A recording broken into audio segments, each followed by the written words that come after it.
बात करें निफ्टी की, तो जी हाँ, जो आपने थंबनेल पर देखा, निफ्टी का टारगेट 16,700 से लेके 16,800 के बीच में निकल के आ रहा है, जब तक ये अपना नया हाई नहीं बना लेता। एक हाई बन चुका है 18,600 का, अब निफ्टी फिलहाल ट्रेड कर रहा है 18,100 पे। तो जब तक, मेरा व्यू क्या है, देखिए मैं जो शेयर कर रहा हूँ ये मेरा व्यू है, मेरी स्टडी है, मेरी एनालिसिस है। डिस्क्लेमर आपने पढ़ा होगा, नहीं पढ़ा है बता दूं, मैं कोई सेबी रजिस्टर्ड एडवाइजर नहीं हूँ, आप आपके एडवाइजर से ही कंसल्ट कीजिएगा डिसीजन लेने के पहले। मेरे पास मेरे पास पूरी राइट्स है कि मैं गलत हो सकता हूँ। डेफिनेटली अगर मैं गलत हुआ भी तो ना ही आपको कोई प्रॉफिट होने वाला है, ना ही कोई आपको लॉस होने वाला है। जो भी होगा, प्रॉफिट होगा, लॉस होगा, गलत होगा, सही होगा, वो मार्केट डिसाइड करने वाला है, वो आप डिसाइड करने वाले या मैं डिसाइड करने वाला होता नहीं हूँ। जो मेरी स्टडी मुझे कह रही है वो मैं आपके साथ शेयर कर रहा हूँ। अगर आपको समझना है आप समझ सकते हो, इसके बाद आपको आपकी खुद की एनालिसिस करके कुछ और फाइंड आउट करना है, आप वो भी फाइंड कर सकते हो। सब इंडिपेंडेंट है, मैं मेरा सिर्फ व्यू शेयर कर रहा हूँ और मेरे पास पूरी राइट्स है कि मैं गलत हो सकता हूँ। तो अपने फाइनेंशियल एडवाइजर से पहले कंसल्ट ज़रूर कीजिएगा। बात करें निफ्टी, 16,700 से 800 का टारगेट कैसे निकल के आया? ऐसे हवा में तो निकल के आया नहीं होगा, कुछ तो स्टडीज़ होगी उसके पीछे, कुछ तो मेरी एनालिसिस होगी, कुछ तो मेरा व्यू होगा, तो वो आया है। तो उसके लिए सबसे पहले वीडियो को लाइक कर दीजिए, चैनल को सब्सक्राइब नहीं करो चैनल को सब्सक्राइब कर दीजिए, वीडियो को लाइक नहीं किया कर दीजिए, सब्सक्राइब नहीं किया कर दीजिए, नीचे फ्री है, आपको एक लाइक और सब्सक्राइब का बटन दिख रहा होगा। अब बात करें 16,700 की, ऑलरेडी एक वीडियो मैंने बना के बताया था कि 16,700 क्यों आ सकता है। देखिए एक गैप था, ये तो मैंने बताया ही था, इसके अलावा भी कुछ है वो भी मैं आपके साथ अभी शेयर करूंगा। एक गैप था निफ्टी के अंदर 16,723 से लेके 16,760 तक का, यानी करीब करीब 30 एक पॉइंट का आपको एक गैप देखने को मिल रहा है, 30-40 पॉइंट का एक आपको निफ्टी में गैप देखने को मिल रहा है 16,700 से 800 की रेंज में, जो गैप फिल नहीं हुआ ना डेली बेसिस पे ना इंट्राडे बेसिस पे, वो गैप फिल ही नहीं हुआ। इसका मतलब वो एक रन अवे गैप पेंडिंग रह चुका है, और technically runaway gaps fill होते हैं। 10 में से 9 बार मैंने देखा है गैप फिल होते हैं। और एक और गैप बना था निफ्टी के अंदर, जो कि बना था 16,100 से लेकर 150 की रेंज में, वो 10 एक पॉइंट का गैप था, तो ठीक है वो इतना इंपॉर्टेंट नहीं रहता है। लेकिन जब एक 30-40 पॉइंट का गैप होता है निफ्टी के अंदर, जो कि निफ्टी का 0.25% से ज़्यादा का गैप जो होता है, जब निफ्टी की वैल्यू का 0.25% से ज़्यादा का गैप होता है, तो मैं उसे थोड़े से ज़्यादा इंपॉर्टेंस देता हूँ। तो ये 0.25% से ज़्यादा का गैप है निफ्टी की करंट प्राइस के ऊपर। और अगर हम बात करें टॉप से, अगर हम टॉप निफ्टी का 18,600 के टॉप से अगर हम यहाँ तक देखें, तो करीब करीब आपका जो गैप फिल होगा तो आपका कुछ 10% का करेक्शन होगा, और 10% का टेक्निकल करेक्शन बुल मार्केट में कभी भी आ सकता है। डेफिनेटली हम एक बुल मार्केट के अंदर है, तो 10% का करेक्शन मतलब कोई बहुत बड़ी बात नहीं होती, मार्केट के लिए रनिंग करेक्शन माना जाता है इसको। उसके साथ एक और पैटर्न निफ्टी ने डेली चार्ट के अंदर फॉर्म किया है, वो किया है हेड एंड शोल्डर पैटर्न। ये आप देख सकते हो, ये निफ्टी का हो गया लेफ्ट हेड, ये हो गया निफ्टी का हेड, और ये हो गया निफ्टी का right shoulder. Left shoulder, head, right shoulder, और इसका जो ब्रेकआउट आपको आता हुआ देखने को मिलेगा, वो इस ट्रेंड लाइन के ऊपर आपको ब्रेकआउट आता हुआ देखने को मिलेगा। जब तक निफ्टी इस ट्रेंड लाइन के ऊपर ट्रेड कर रहा है, आपको डरने की कोई जरूरत नहीं है। ट्रेंड लाइन नहीं, ये नेक लाइन हो गया, हेड एंड शोल्डर पैटर्न का ये एक नेक लाइन हो गया, जिसका ब्रेकडाउन आपको 17,600 के नीचे ही देखने को मिलेगा, उसके पहले कोई ब्रेकडाउन देखने को नहीं मिलेगा।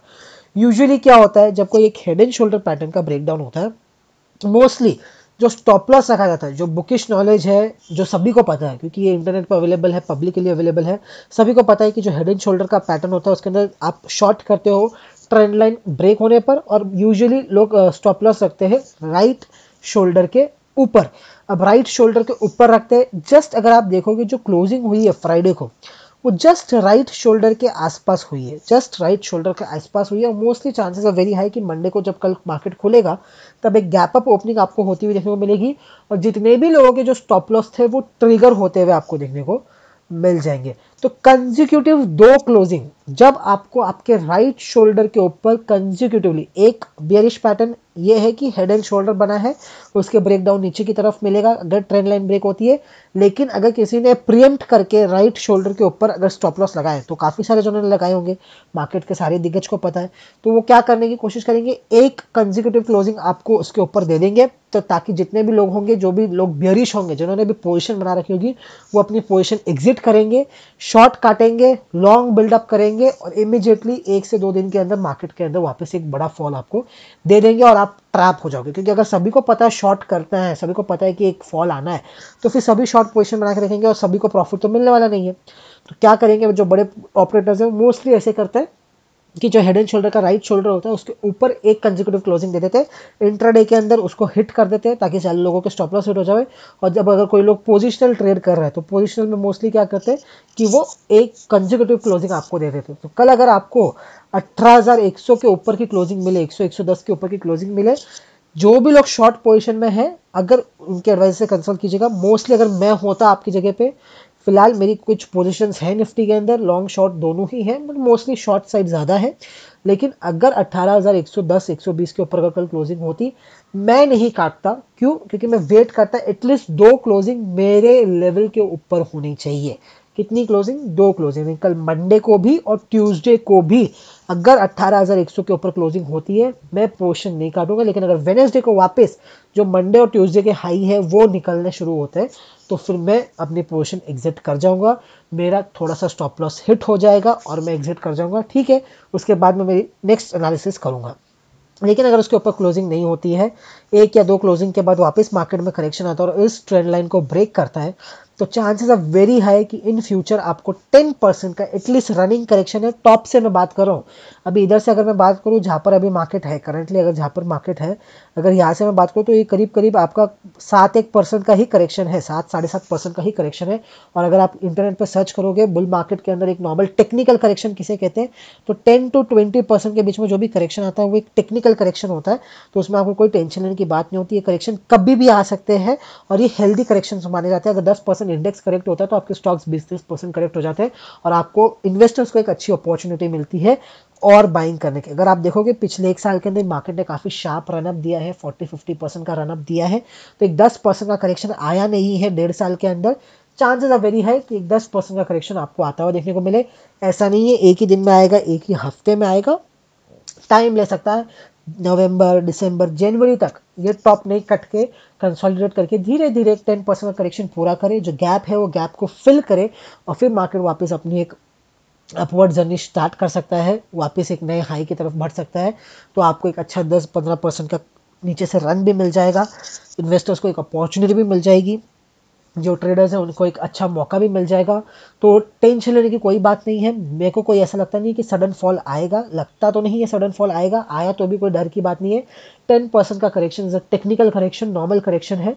अगर वो करेक्शन चाहे तो 16,700-800 पे खत्म हो सकता है, या वो करेक्शन चाहे तो 16,100-200 की रेंज में भी वो करेक्शन जाके खत्म हो सकता है यूजुअली इन फ्यूचर। और मोस्टली अगर मैं कहूँ मेरा view next 6 month to 7 months ये कहता है कि 16,000 के नीचे मार्केट मोस्टली जाना नहीं चाहिए। 16,000 एक रॉक बॉटम सपोर्ट की तरह मार्केट के अंदर काम करता हुआ देखने को मिलेगा। 16,000 के नीचे मार्केट नहीं होना चाहिए। लेकिन हाँ, 16,700 से 800 कभी भी आ सकता है और चांसेस आर वेरी हाई। जो पैटर्न अब मार्केट में बन रहे हैं, जो कंडीशन अब मार्केट के अंदर बन रही है, 16,700 से 800 आ सकता है। लेकिन कुछ कंडीशंस है, आपने देखा एक हेड एंड शोल्डर पैटर्न का भी फॉर्मेशन हुआ है, उसका भी अगर ब्रेकडाउन आपको मिले तो आप थोड़ा सा और अग्रेसिवली शॉर्ट कर सकते हैं मार्केट को और 16,700 से 800 तक आप उसको लेके जा सकते हैं। बीच बीच में अप्स एंड डाउन्स आते रहेंगे, लेकिन इवेंचुअल टारगेट 16,700 से 800 का बनेगा इमीडिएट 6 महीने के अंदर अंदर, ऐसा मुझे लगता है, नेक्स्ट हाई बनने से पहले। अब देखने वाली बात होगी अगर मैं गलत रहा तो कितना, अगर मैं यहाँ पर भी अगर मैं शॉर्ट करता हूँ 16,100 पे और सपोज मैं मेरा स्टॉप लॉस यहाँ पे रखता हूँ 16,400-500 की रेंज में मेरा स्टॉप लॉस रखता हूँ, मुश्किल 300-400 पॉइंट जाएंगे। और लेकिन अगर मैं करेक्ट होता हूँ तो मुझे इजीली 1000 पॉइंट्स मिल जाएंगे। तो 1:2.3 का 2.5 का आपको एक ट्रेड मिल जाएगा जो पोजिशनली शॉर्ट करते हैं मार्केट्स को। तो अगर उन्हें ट्रेड लेना अगर आपको आता है, शॉर्ट करना आता है, तो ही शॉर्ट कीजिएगा, तो ही ट्रेड लीजिएगा, अपने फाइनेंशियल एडवाइजर से कंसल्ट करके लीजिएगा। क्योंकि रिस्क भी है, प्रॉफिट भी है, लॉस भी है, सभी चीज़ को आपको कंसिडर करके काम करना पड़ेगा। ये मार्केट है, अगर इतना ईजी होता तो यहाँ पर सभी करोड़पति होते, ये इतना ईजी नहीं है। धन्यवाद। मनी फ्रंट, लिंक नीचे डिस्क्रिप्शन में आपको मिलेगा। यहाँ पर आप ना ही सिर्फ direct mutual funds, regular mutual funds नहीं है जहाँ पर कमीशन चार्ज होता है, commission free direct mutual fund में इन्वेस्ट कर सकते हो, इंस्टा कैश म्यूचुअल फंड में इन्वेस्ट कर सकते हो, corporate FDs, AAA rated corporate NPS के अंदर आप इन्वेस्ट कर सकते हो, अनलिस्टेड शेयर्स आप बाय कर सकते हो, पीएमएस सर्विस अगर आपको अवेल करनी है, पोर्टफोलियो मैनेजमेंट सर्विस अवेल करनी है तो वो भी अवेल कर सकते हो। फ्री है, ऐप पे अकाउंट ओपनिंग, डिस्क्रिप्शन में आपको लिंक मिलेगा, वहां से आप डाउनलोड कर सकते हैं। Mutual fund investments are subject to market risk. Read all scheme related documents carefully.